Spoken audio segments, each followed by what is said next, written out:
Hey legend, before we dive into the story, make sure to subscribe to my channel and support me. Thank you. My girlfriend said, "This apartment is mine, you can go stay with your parents."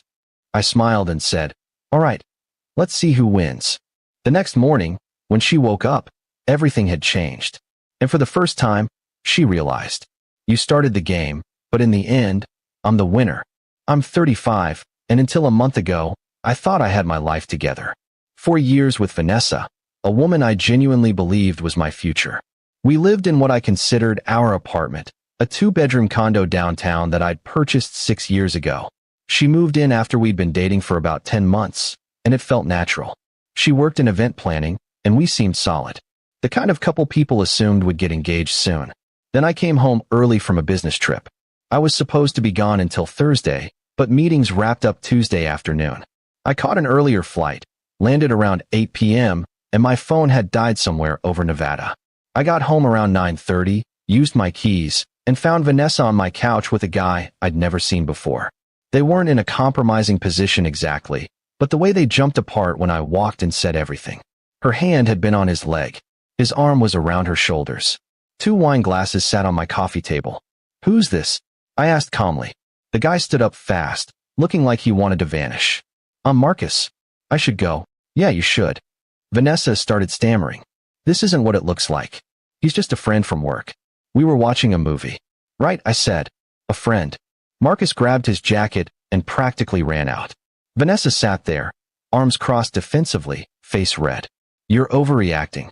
We fought for 2 hours. She swore nothing physical had happened, that I was being paranoid and controlling. But I've been cheated on before, back in my 20s. I know what guilt looks like. Over the next week, I watched her. She became protective of her phone, angling it away when texting. She started working late, 3 times that week when she'd never done that before. When she said she was meeting her sister for brunch on Saturday, I casually mentioned it to her sister later. Her sister had no idea what I was talking about. I didn't confront her yet. I needed proof, and I needed to protect myself. I went through our finances. That's when I found the charges. $280 at a downtown hotel in March. $420 at a restaurant I'd never been to in April. All on the credit card I'd added her to as an authorized user for emergencies. She'd been using my money to fund whatever this was. I called my buddy Derek, who's a lawyer. We met for coffee on a Tuesday morning. "Get her out," Derek said immediately. "The place is in your name only, right?" "Yeah, everything." "Then she's a tenant at will. Give her 30 days notice.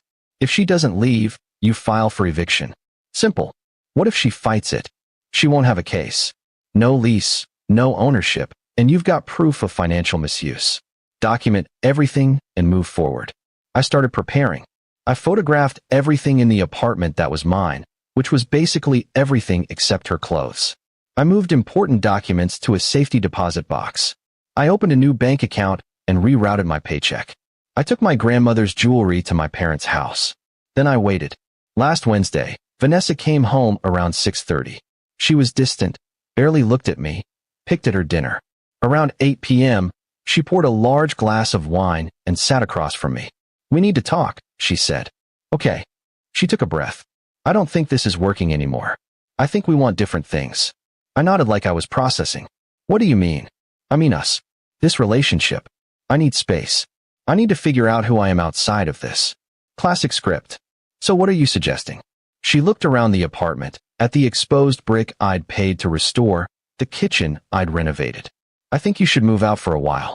This apartment is mine. I mean, ours, but I've made it home. It makes sense for me to stay while we figure things out." I had to bite my tongue to keep from laughing. "This apartment is mine.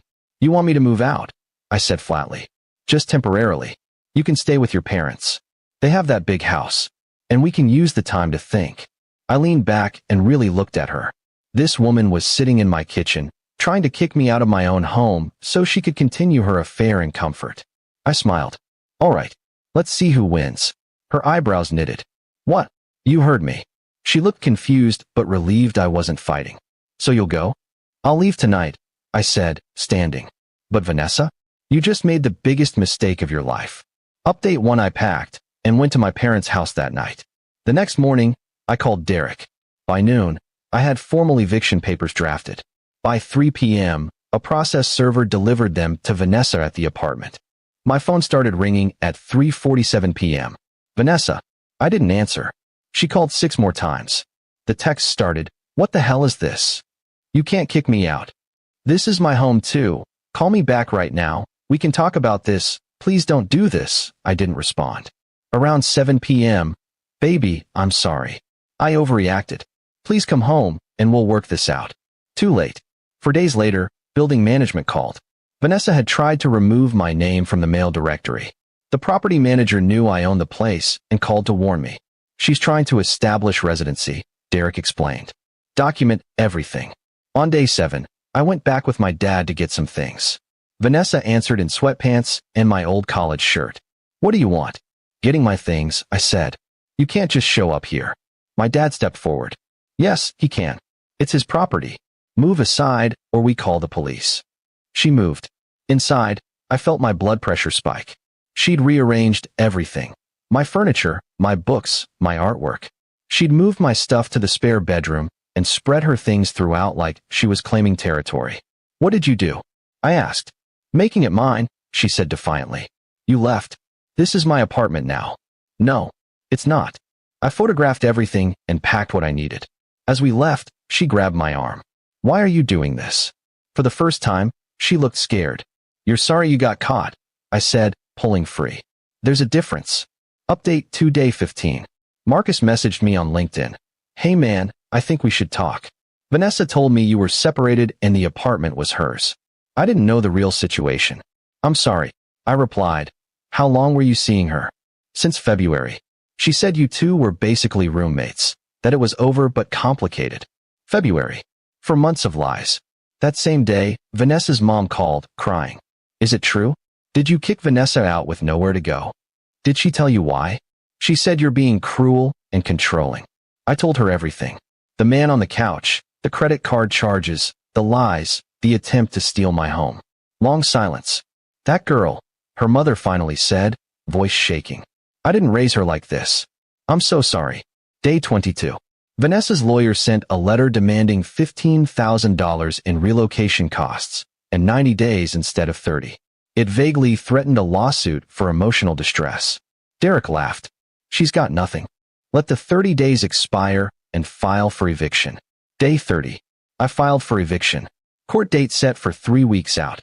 Update 3. The hearing was on a Thursday at 9 a.m. I wore a suit. Vanessa showed up in jeans with a discount lawyer. The judge was a no-nonsense woman in her 60s. Vanessa's lawyer tried. "Your Honor, my client has lived there for years and established it as her home.